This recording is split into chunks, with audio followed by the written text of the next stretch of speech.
Struggling to make Photoshop and Nano Banana play nice? Let's fix that formatting frustration.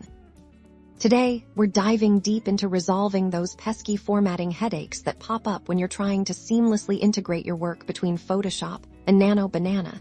You've poured hours into your design in Photoshop. But when you bring it over to Nano Banana, something's just a euros off will tackle common compatibility hiccups and ensure your files transfer smoothly. Our first crucial step is understanding the best export settings from Photoshop when exporting from Photoshop. Focus on the file format for Nano Banana.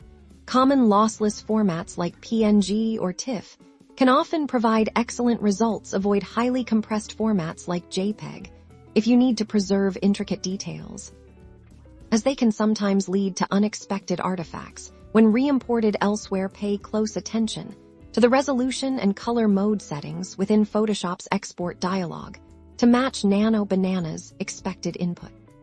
Now, let's look at importing into Nano Banana. When you're ready to bring your Photoshop-created assets into Nano Banana, ensure you select the corresponding file type during import if you exported a PNG from Photoshop.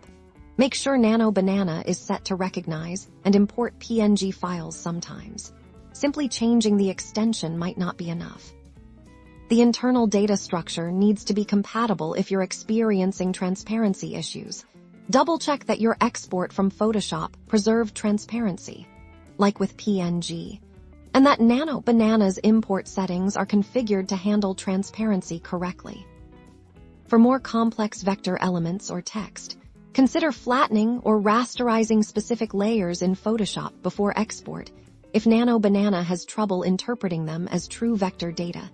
This converts them into pixels, ensuring they appear identically. Conversely, if Nano Banana supports specific vector formats imported from Photoshop, explore those options first. Always test a small sample graphic initially to confirm the formatting is as expected before committing to a large project. By following these steps, you'll achieve a much more efficient and frustration-free workflow between your favorite design tools.